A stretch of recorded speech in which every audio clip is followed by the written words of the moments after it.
तर शेतकरी मित्रांनो, आपल्या गोष्ट शेतकऱ्याची या यूट्यूब चॅनलच्या माध्यमातून आपल्या ग्रामीण भागामध्ये शेतीला जोड व्यवसाय करणाऱ्या शेतकऱ्यांच्या मुलाखती व त्यांचं मार्गदर्शन मी तुमच्या समोर आणण्याचा प्रयत्न करत असतो. तर आज आपण असे शेतकरी जे शेती जोड व्यवसाय म्हणून कुक्कुटपालन करतात त्यांची मुलाखत घेणार आहोत आणि त्या कुक्कुटपालनाबद्दल माहिती विचारणार आहोत. तर तुमचं पूर्ण नाव आणि पूर्ण पत्ता सांगा. माझं पूर्ण नाव दिगंबर तुकाराम धुमाळे, राहणार केदारगुडा, तालुका हदगाव, जिल्हा नांदेड. बरं, तर मला सांगा, हा कुक्कुटपालन व्यवसाय आपण कधीपासून करता? हे 6 महिन्यापासून चालू केलेलं आहे. 15 कोंबड्या होत्या. 15 कोंबड्यापासून एवढं चित्रप जमले. बरं, म्हणजे स्टार्टिंगला फक्त 15 कोंबड्या? हा, 15 कोंबड्या. आणि त्यानंतर जसं पिले काढली आणि वाढत गेले? हा, वाढत गेले. बर, तर हे जे शेड आहे हे पहिलेच होतं का केलं? नाही नाही, केलं, नवीन केलं. कुक्कुटपालनासाठी? कुक्कुटपालनासाठी पूर्ण शेड केलं. 1.5 एकरला जाळी मारलो. बर, तर बघू शकता शेतकरी मित्रांनो, हे असं नियोजन आहे मधामध्ये आणि अशी जाळी यांनी मारलेली आहे. पलीकडे जंगल आहे पूर्ण. तर कुक्कुटपालन करायचा विचार कसा काय आला तुमच्या मनात? हे विचार येण्याचं कारण की हे असंच युट्यूबला पाहून बनवलेलं आहे. बरं, हे तुम्हाला वाटलं बा आपणही करून पाहाव असं. शेती तर करायलो. हा, शेती तर करायलो, शेतीमध्ये राहिलो. आणि आता तुमचं म्हणजे शेती किती आहे तुम्हाला? आम्हाला 4 एकर शेती आहे. 4 एकर सगळी इथंच आहे का? हा, एकाच जागेवर आहे. बरं, पूर्ण म्हणजे जाळी मारली 1.5 एकर? हा, 1.5 एकरला जाळी मारली. बरं, आणि मला सांगा, सर्व आपण म्हणजे कोंबड्या इथंच खाली पिल्ली? हा, इथंच. बर, तर बघू शकता शेतकरी मित्रांनो, हे कुक्कुटपालन. एकदा आपल्या कोंबड्याला बोलवा बरं. आ आ आ आ आ आ आ आ आ आ आ आ आ आ. तर बघू शकता शेतकरी मित्रांनो, इथं हे 2 खाणे आपण जे केलेले आहेत, ते 2 खाणे कशासाठी केले? हे पिले झोपवण्यासाठी आणि इकडे मोठे कोंबडे बसण्यासाठी. बरं, तर बघू शकता शेतकरी मित्रांनो, इथं हे कुक्कुटपालन म्हणजे पिल्ले काढलेले आहेत, है की नाही? हा, आता पिलू काही तेवढं निघत नाही. हिवाळ्यात जेवढं पिलू जास्त निघते तेवढं आता निघत नसते बरसातीचं, आभाळामुळं, गर्जन्यामुळं. तर बघू शकता शेतकरी मित्रांनो, ही जाळी मारलेली आहे आणि अशा प्रकारे नियोजन केलेलं आहे. तर तुम्हाला मधलं दाखवतो. तर काही कोंबड्या इकडे तिकडे शेतामध्ये गेलेल्या आहेत. बसून काही आहेत कोंबड्या अंड्यावर, ते बघू शकता. खूट झाली आहे की नाही? नाही, अंड्यावरच आहे. अंड्यावर बसल्या? बरं, अंड्यावरच आहे. बरोबर. बघू शकता कशा प्रकारे खूट झाल्यावर कोंबडी जोली आणि इकडे पण बाहेर बसल्या का? हा, बर, ते जाळीच्या मध्ये आहे शेतकरी मित्रांनो. तर हे 2 कोपे म्हणजे पिल्यासाठी आणि ती मोठ्या कोंबड्या. हा, म्हणजे हे जास्त जर आपण कोंबडे जास्त झाले, छोटे पिले असले, खाद्य टाकलं तर एका जागी आल्याच्या नंतर त्या पिल्याला तुडूनच मारू शकतात ना ते. हो. हा, सगळ्यामध्ये. आणि साऊंड सिस्टीम पण दिसाली. लाईट शेतातली आहे? हा, नाही, डीपी आहे, सिंगल फीज. येथून 1000 फुटाच्या अंतरावर. बर, आणि गाणे पण लावले आहे ना कोंबड्यासाठी. तर याला काय टाकता खायला? याला मका, भरडून, ज्वारी, गहू आणि तांदूळ. बरोबर. आणि हे शेड जे केलेलं आहे कमी खर्चामध्ये केलेलं आहे? कमी खर्चामध्ये. आणि हे कोंबड्यासाठी हे आहे ना, पौष्टिक आहे नाही. मध्ये पत्राच्या शेड मध्ये गरमी होते, याच्यामध्ये गरमी होत नाही. पूर्ण उघड खांबी आहे.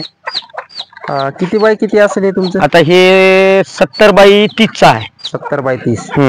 बर, किती खर्च आला असेल याला तुम्हाला? याला कमीत कमी 25,000 रुपये आला. 25,000? हा.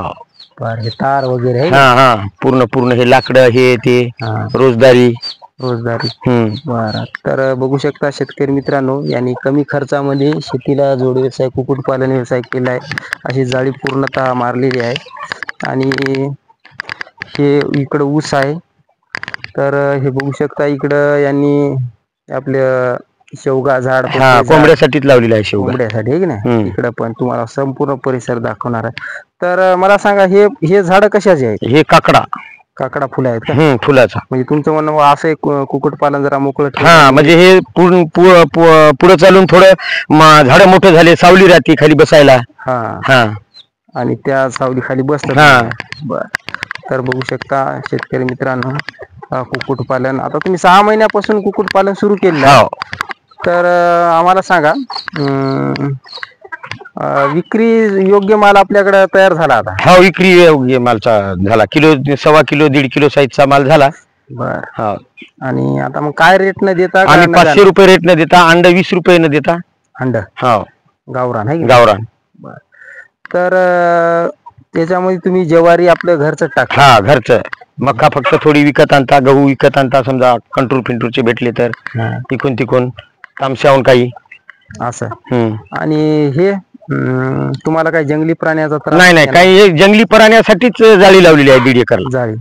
मुंगूस आणि मुंगुसासाठी, मांजरसा येईल याच्यासाठी 1.5 एकरला लावली. आणि रात्रभर असं मोकळे राहतात असे, तर 2 कुत्रे राहतात.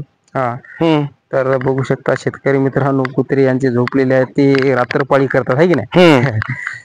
आणि मधलं पण तुम्हाला इकडे शेड दाखवतो, कशा प्रकारे मस्त नियोजन केलेलं आहे. हे मामा यांचे सहकारी आहेत.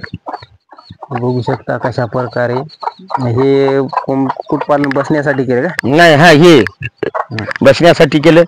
आणि या जाळीमध्ये पण अंडे देतात कोंबडे, अंडे देण्यासाठी. बरं. तर बघू शकता अशा प्रकारे यांनी कमी खर्चात बनवलेला आहे. इकडे हे अंडे द्यायला कोंबडी बसली काय. तर अशा प्रकारे यांचं नियोजन आहे मस्त. इकडं पाणी बघू शकता, पाणी पिण्यासाठी. पाणी कशाचं आहे आपल्याला? विहिरीचं. विहिरीचं आहे का? विहिरीचं आणि तलावाचं पण आहे. विहिरीचं कमी तरता पडली तर तलाव मोटर लावतो. तलाव आहे की नाही. बर. तर बघू शकता शेतकरी मित्रांनो कशा प्रकारे यांनी नियोजन. बरं, मला सांगा, आता कमी क्षेत्रवाली हात बुवा, तर कुक्कुटपालन परवडते का?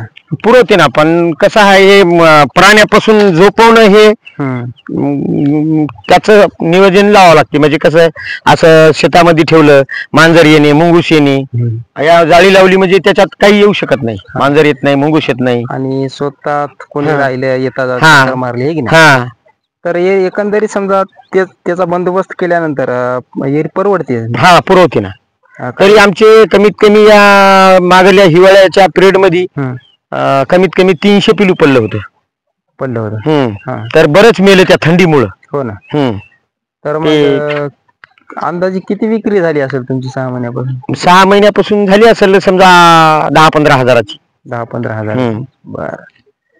आणि हे अंडे डेली चालू राहते? हो, डेली चालू. त्यापासून पण आपला रोजचा खर्च? हा, रोजचा खर्च. तर नक्की युवा शेतकरी मित्रांनो, तुमच्याकडे कमी क्षेत्र जमीनचं असेल, असं कमी खर्चात नियोजन तुम्ही लावून कुक्कुटपालन व्यवसाय करू शकता. आणि आपल्या चॅनलवर नवीन असाल तर चॅनलला सबस्क्राईब, व्हिडिओला लाईक करा. जय जवान जय किसान.